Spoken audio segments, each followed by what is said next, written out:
In 1943, the war did not suddenly change.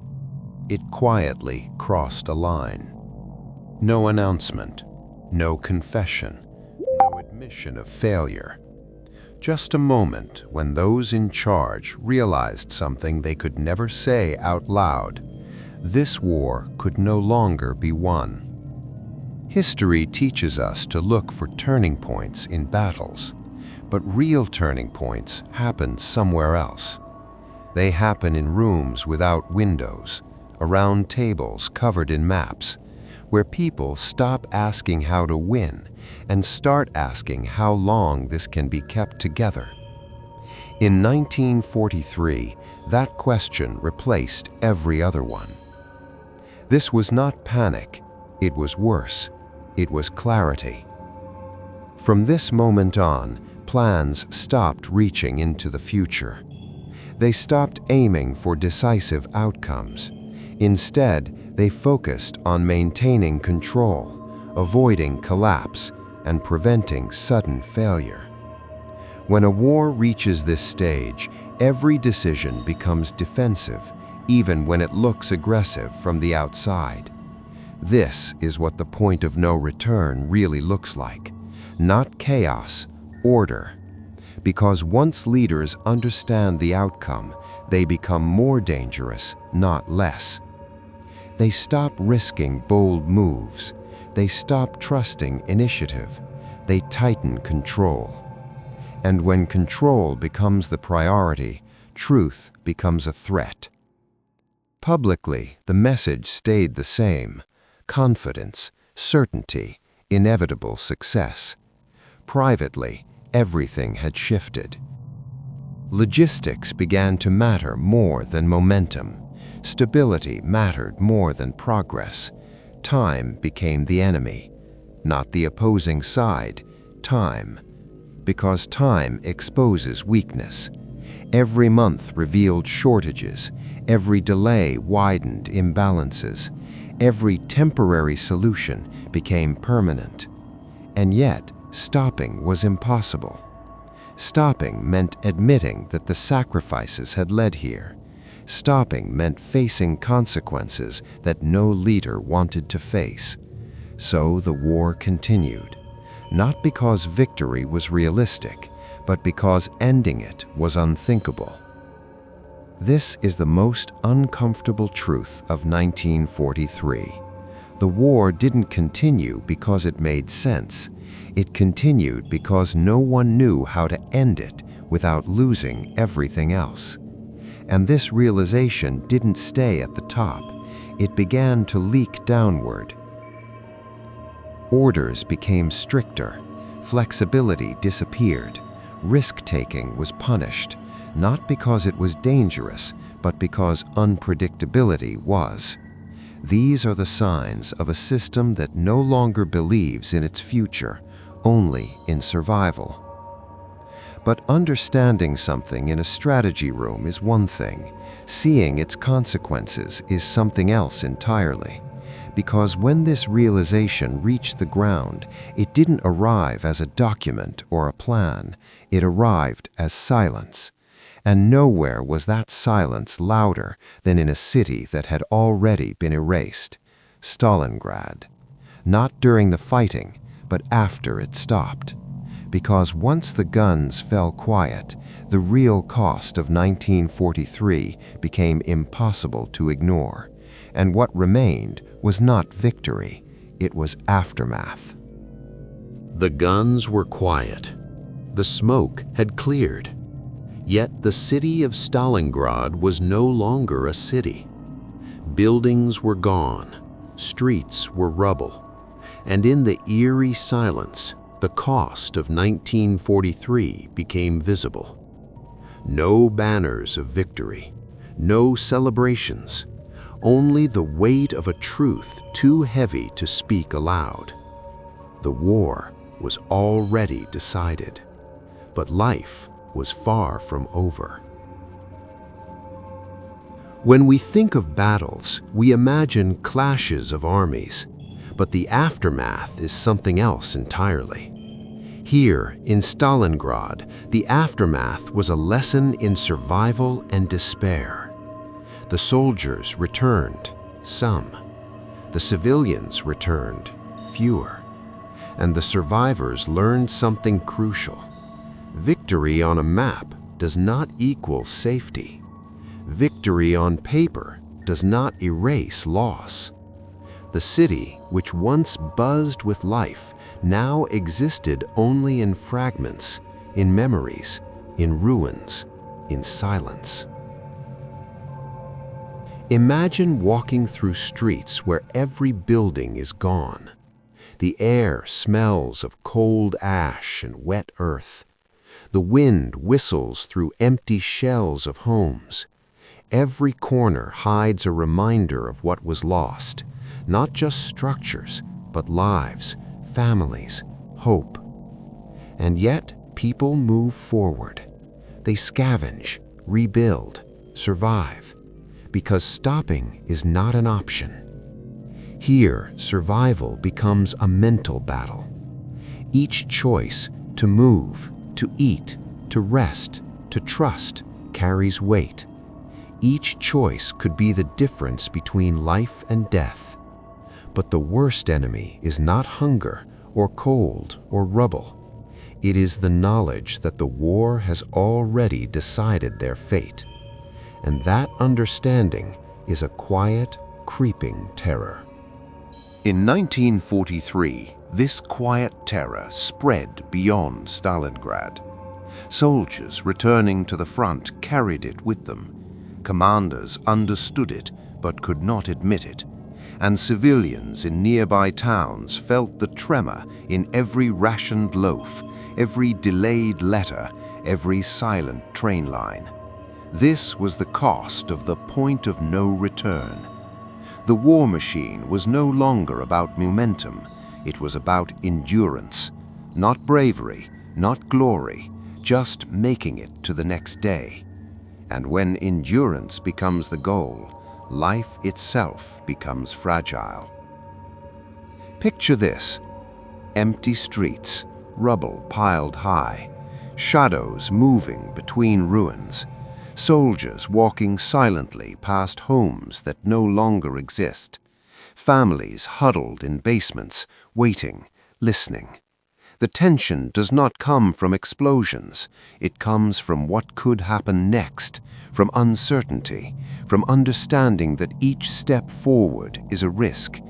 And the viewer feels it too, a subtle fear, a creeping sense of danger without any graphic violence. Strategists now had to deal with this reality. Supply lines were broken, food was scarce, morale was fragile, and every decision, where to move troops, where to reinforce, carried consequences that could no longer be mitigated by heroics. For the first time, the human cost was fully measurable. It was not abstract, it was visible in faces, in bodies, in ruins. And it was terrifying because no one could fix it. Not the generals, not the engineers, not the politicians. The war had become mechanical, cold, inevitable.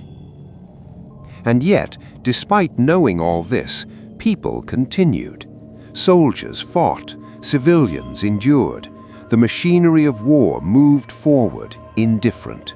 The fear that gripped everyone was not of the enemy, it was the reality that everything had changed and nothing would ever be the same again. This is the true horror of 1943.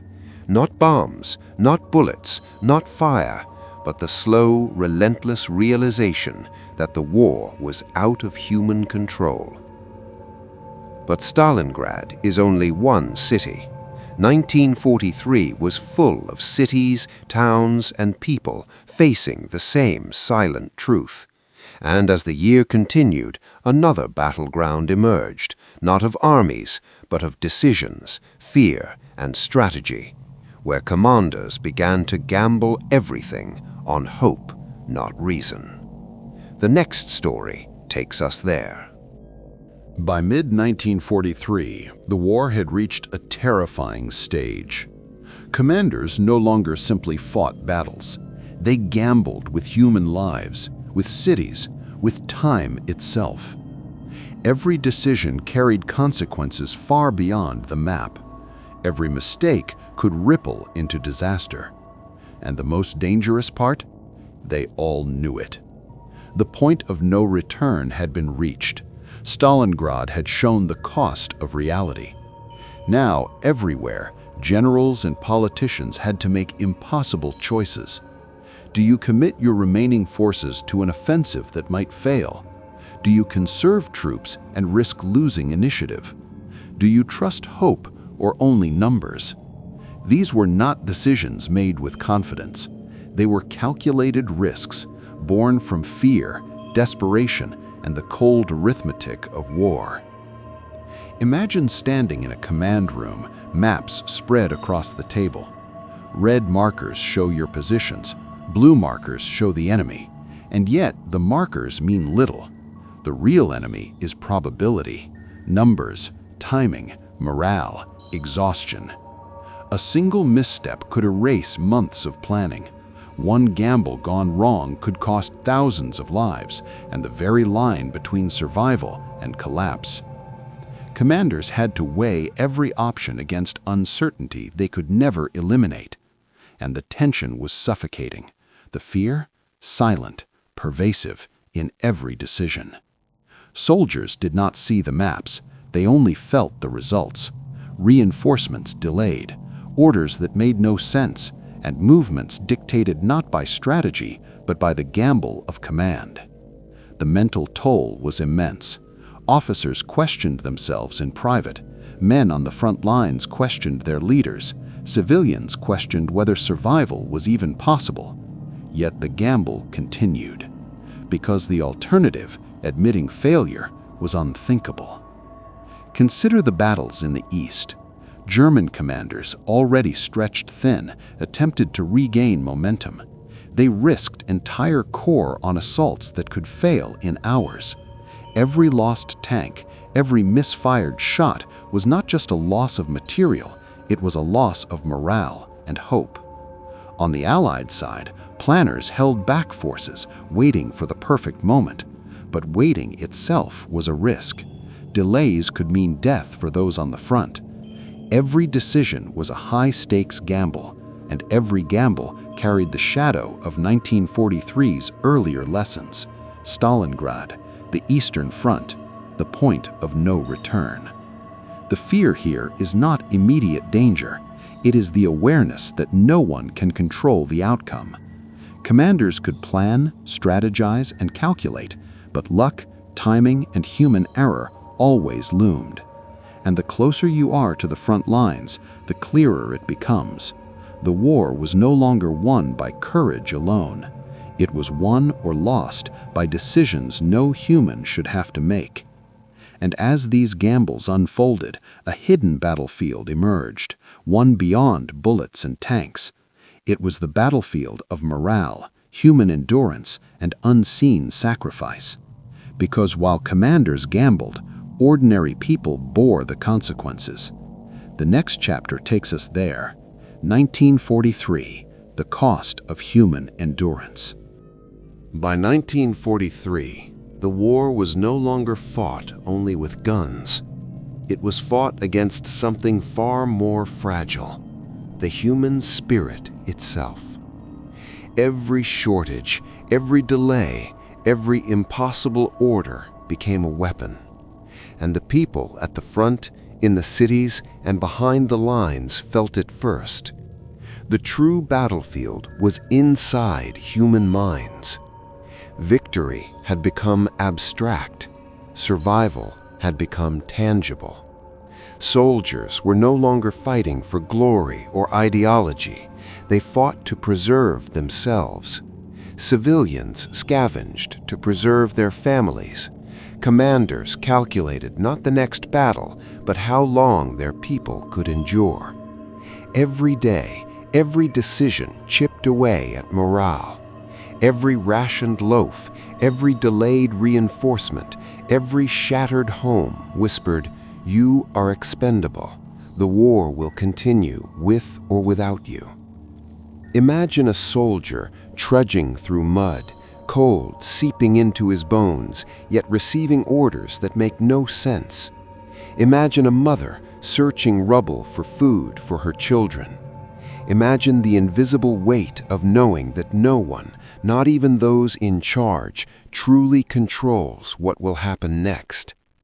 This was the essence of 1943. The war was against endurance itself. Not bullets, not bombs, not the enemy's strategy, but against the capacity of humans to keep going day after day. And that is a fear that no map can contain. Commanders calculated resources meticulously.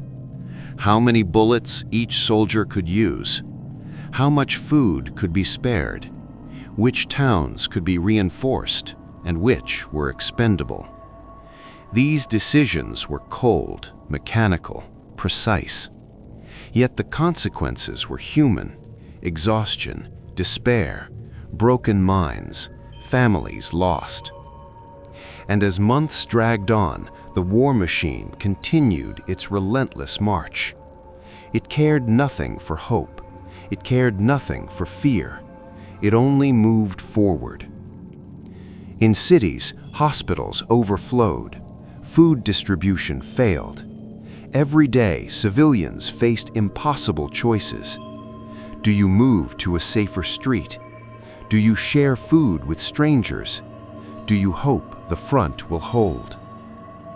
Even soldiers faced moral dilemmas. To retreat was considered cowardice.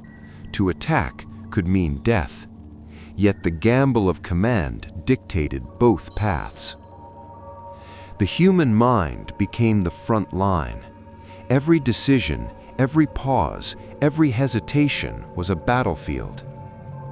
And for viewers, the fear is subtle but persistent. The war is no longer visible in explosions or bullets. It exists in the decisions that shape lives, in the invisible calculations, in the silence of towns, cities, and soldiers waiting for what comes next. This is the unseen horror of 1943, not destruction, but endurance under impossible circumstances. But endurance alone could not win the war. By late 1943, another factor came into play: logistics, technology, and resources.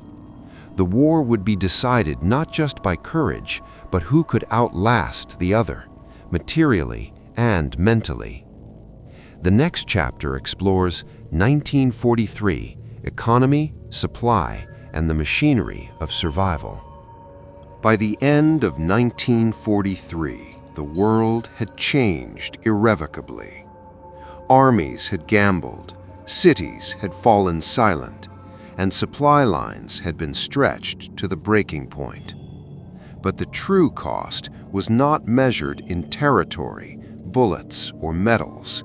It was measured in human endurance, in fear, in minds and bodies pushed beyond what anyone should survive. All the calculations, all the strategy, all the careful planning had led to this: a war that no longer relied on bravery, but on who could endure the longest. Commanders had gambled everything. Supply lines had carried the weight of millions, and yet the outcome was not victory, it was survival. For soldiers, this meant marching into battles they knew were gambles. For civilians, it meant waiting, scavenging, and surviving with every ounce of resilience. The point of no return, first felt in the offices of generals, now extended to every human on the front and behind the lines. Imagine being a soldier in the freezing mud, knowing that your fate is determined not by courage, but by the precision of supply shipments. Imagine being a mother, scavenging through ruins for food, knowing that every day is a gamble, and failure could mean death for your children. Imagine seeing your city, once alive, reduced to rubble, and realizing that the war is no longer a distant plan, it is a daily calculation of survival. The human spirit became the true battlefield. Every fear, every hesitation, every choice mattered, and it was exhausting. By the final months of 1943, soldiers had grown wary of orders, understanding the hidden gamble behind each decision. Civilians had adapted to scarcity, yet every day brought new uncertainty. Commanders calculated with terrifying precision, knowing that a single error could unravel months of endurance. The fear was silent, pervasive, and almost invisible, but it ruled every action, every thought, every moment. This was the culmination of the year, a war not fought in battles alone, but inside human minds and hearts. Eastern Front. Exhausted troops held lines not with weapons, but with endurance. Cities like Stalingrad were slowly repopulated by those who could survive the aftermath. Factories and railroads ran on a fragile network of hope, human labor, and fear of collapse. Every victory came with a hidden cost. Every retreat was a gamble, and every day was a test of whether humans could continue to endure what history had demanded of them. For the viewer, the fear is subtle. The real enemy of 1943 was not a gun, a tank, or a bomb. It was time. It was scarcity. It was the slow erosion of morale and the relentless pressure on human endurance. And that is the invisible terror of the year, knowing that survival depended on forces far beyond any one individual, yet every life carried the weight of the war's relentless machinery. 1943 was the year the world crossed a line. Battles no longer determined the outcome. Courage alone was insufficient. Decisions, logistics, endurance, and fear became the true measures of war. Those who survived did so not because they were strong, but because they endured. And those who failed were erased from memory, leaving only silence behind. The point of no return was complete, and it was irreversible. As the year ended, a quiet understanding settled across Europe. The war was far from over, but the rules had changed forever. Victory was no longer about bold action. It was about surviving the machinery of war, and the war had already claimed its first victims. By late 1943, it was clear. Wars are not won by courage alone. They are won by factories, rails, and oil. Every shipment of ammunition, every ration of food, every replacement soldier delivered on time. The true battlefield was hidden in warehouses, supply lines, and factories, and those who failed in this invisible war paid the ultimate price. Imagine armies stretched across continents, supplies running low, communications delayed. A single miscalculation could undo months of planning. A city could starve, a battalion could freeze. Commanders no longer gambled with tactics alone, they gambled with resources. Every train delayed was a potential disaster. Every lost shipment could cost lives, and no human courage could fix it. Civilians and soldiers alike depended on this fragile machinery. In towns behind the lines, food shortages were constant. Medical supplies were rationed. Every winter brought frostbite, starvation, and exhaustion. For the soldiers, lack of equipment meant improvised tactics. For civilians, it meant waiting, scavenging, and surviving day by day. The war against the human spirit continued, but now it was amplified by cold calculation and missing resources. The fear was subtle but constant. Every decision, every delay could tip the balance between life and death. Supply chains became lifelines, invisible yet absolute. Factories producing tanks, planes, and ammunition were the heartbeat of the war. Railroads delivering these goods were the arteries. Ports, warehouses, and roads dictated where soldiers could fight and where civilians could survive. And the commanders? They lived in constant tension, not only calculating battles, but estimating endurance, both material and human. The war had become a system of endless calculations. Every delay increased tension, every shortage increased fear, and every misstep had consequences too high to imagine. Eastern Front, 1943. Ammunition was rationed to precise limits. Fuel shortages slowed entire divisions. Hospitals ran low on medicine. Western Front, 1943. Reinforcements arrived too late. Troops had to improvise with what little they had. Civilians in occupied zones were left with minimal provisions. Every operation, every march, every movement depended on logistics, not bravery. Even victories came with a hidden cost, lives consumed not by bullets, but by lack of preparation and supply. For the viewer, the fear is subtle yet constant. The war is no longer about heroics, it is about endurance. It is about whether the machinery of survival holds or collapses. Every decision could ripple outward, unseen, affecting thousands of lives in ways no one could predict.